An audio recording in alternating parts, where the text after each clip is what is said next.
Bonjour Internet, ici Mademoiselle Sou et aujourd'hui je vais vous montrer comment retoucher une robe.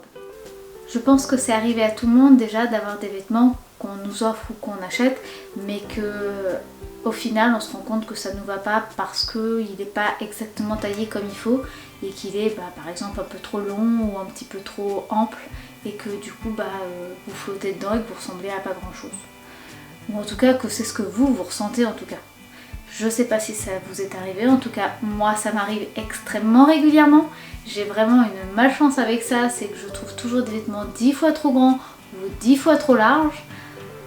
Donc j'ai appris à les retoucher et j'ai décidé de vous montrer ça aujourd'hui. C'est parti. Voici donc la robe. Donc elle est très jolie, le motif est très joli, très coloré, mais comme ça, elle ne me plaît pas. Elle m'a jamais réellement plu comme ça, mais j'ai vu un potentiel en elle et je l'utilisais toujours mixée avec plein de choses pour qu'elle soit jolie parce que clairement comme ça, moi elle ne me plaît pas. Peut-être qu'elle vous plaira à vous, mais en tout cas je vais vous montrer comment je vais l'améliorer dans mes goûts. Les étapes.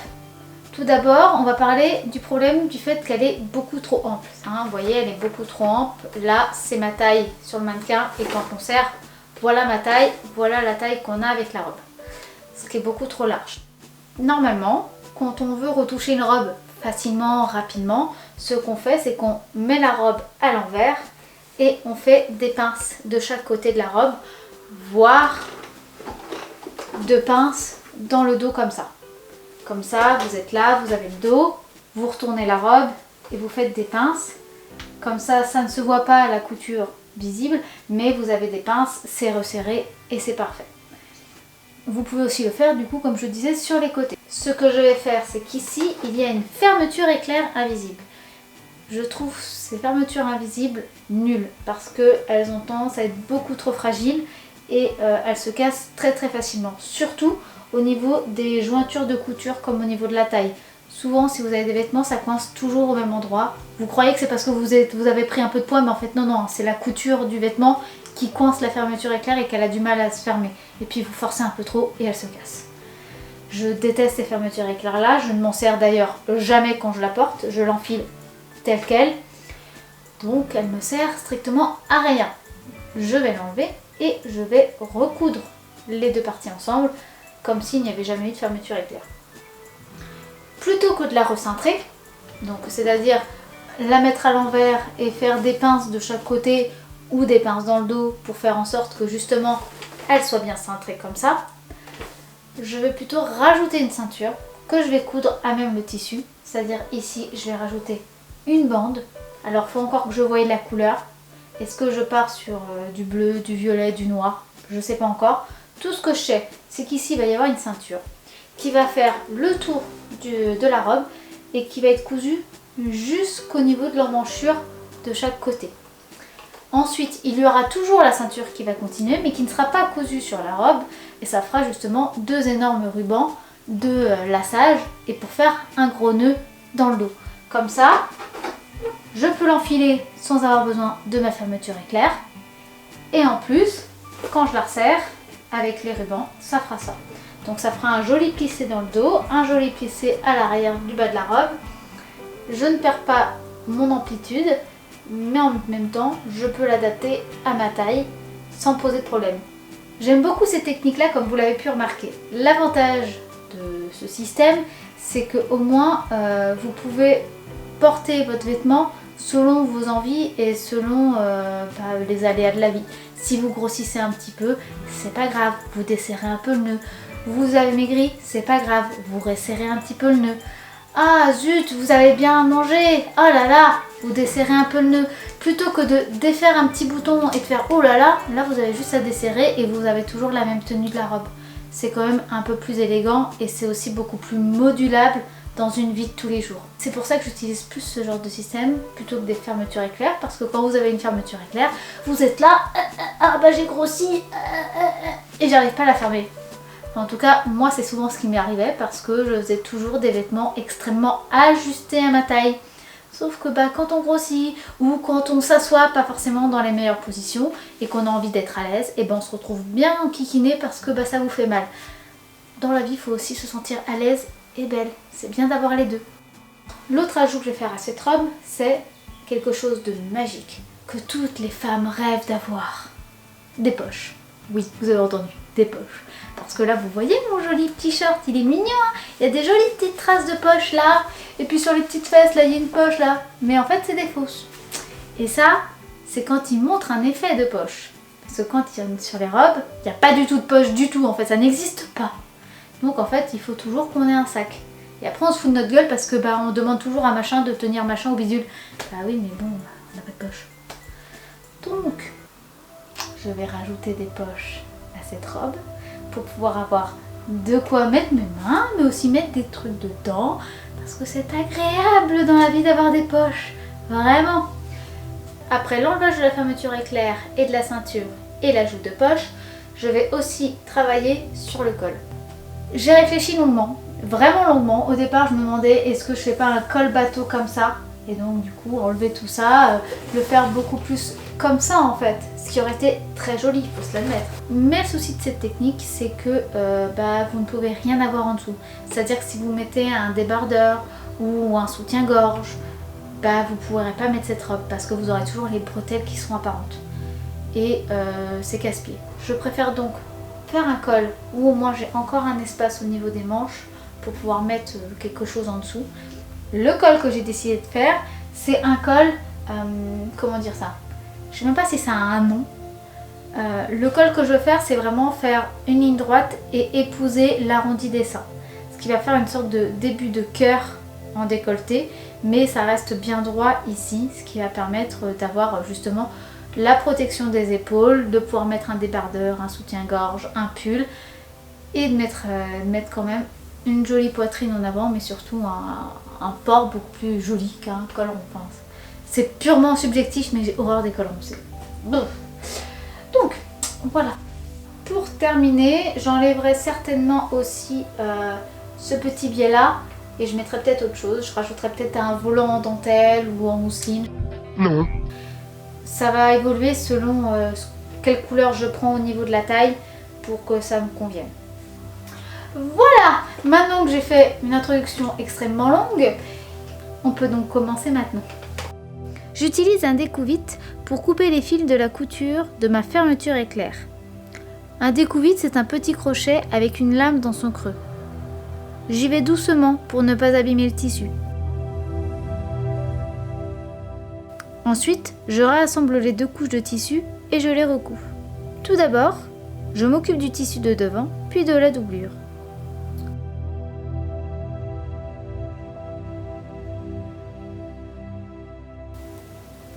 Pour la doublure, je replie à l'intérieur le tissu pour avoir une meilleure finition.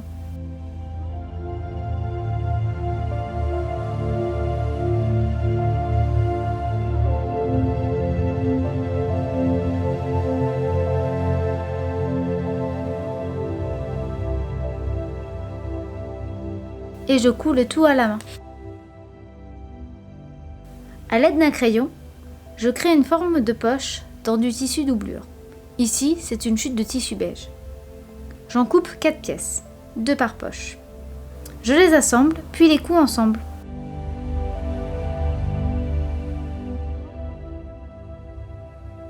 Je sécurise bien ma couture. On coupe les fils qui dépassent. Je marque ensuite où je vais découper mon tissu pour y placer ma poche. Je découpe délicatement le tissu, mais pas la doublure. Ainsi, la poche ne sera pas visible sous la robe. Elle sera cachée entre le tissu et la doublure. Je retourne mon tissu pour qu'il soit à l'envers. Je place à l'intérieur du trou formé ma poche, couture visible. J'épingle le tout et je couds.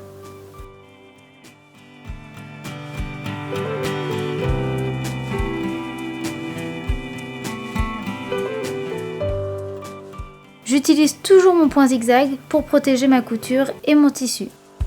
On a des poches.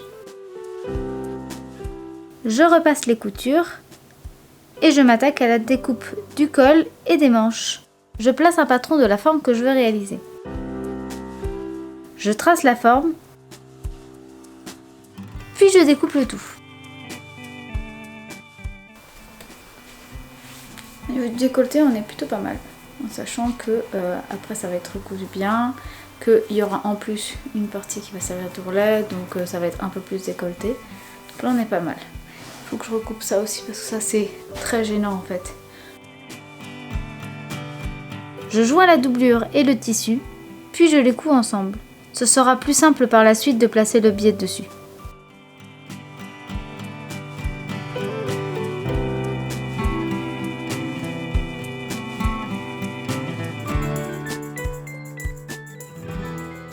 Je me suis décidée pour la couleur. Ce sera un violet sombre. Je vais tout faire dans des chutes, ceinture et biais. Je vais donc faire plein de petits morceaux que je vais assembler de façon esthétique malgré tout. Je trace un rectangle de 10 cm de hauteur pour ma ceinture. Je fais aussi deux bandes de 20 cm de hauteur et de 50 cm de long pour les lanières qui formeront le nœud à l'arrière. Pour le biais, je fais des bandes de 5 cm avec ce qui reste de tissu. Je les replie à l'aide d'épingles pour former le biais et les repasse pour fixer les pieds.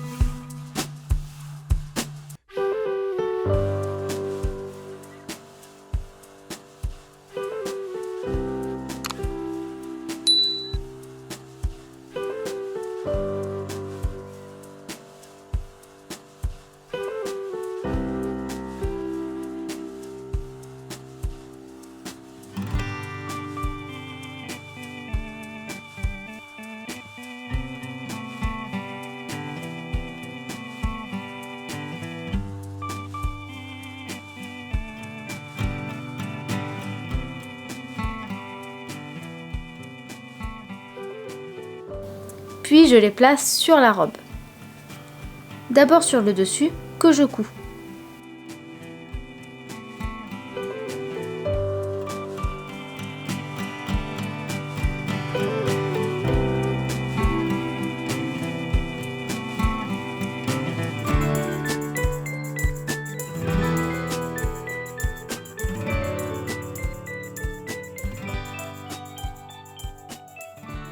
Pour les parties arrondies, je crante mon tissu et mon biais.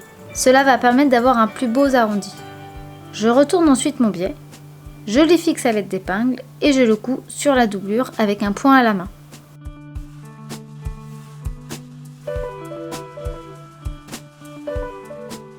Je continue avec la ceinture.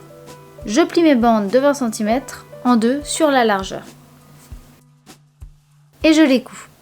Et avec une diagonale au bout parce que je trouve ça joli.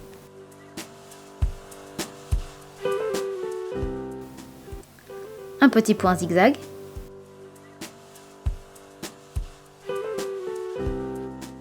Ensuite, je les retrousse, telle une paire de chaussettes.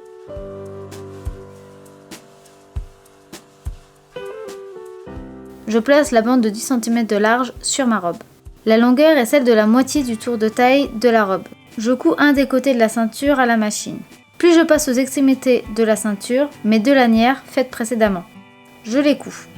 Et je retourne l'autre partie de la ceinture pour avoir une ligne propre et je couds avec un point visible à la main. On peut passer au résultat final.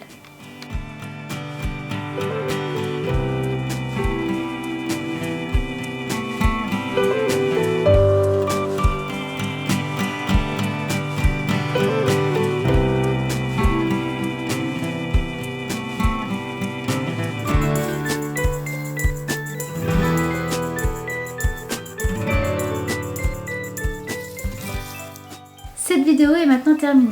J'espère qu'elle vous aura plu. Si c'est le cas, n'hésitez pas à la liker si ce n'est pas encore fait. N'oubliez pas de vous abonner à la chaîne et de cliquer sur la petite cloche juste en dessous. Vous pouvez partager la vidéo et la commenter, ça me fera extrêmement plaisir et je vous répondrai avec tout autant de plaisir. Vous pouvez aussi m'aider sur Tipeee en donnant un peu d'argent ou en regardant une vidéo publicitaire, je vous en serai extrêmement reconnaissante. Et puis moi je vous dis à très bientôt pour de nouvelles créations. Bye!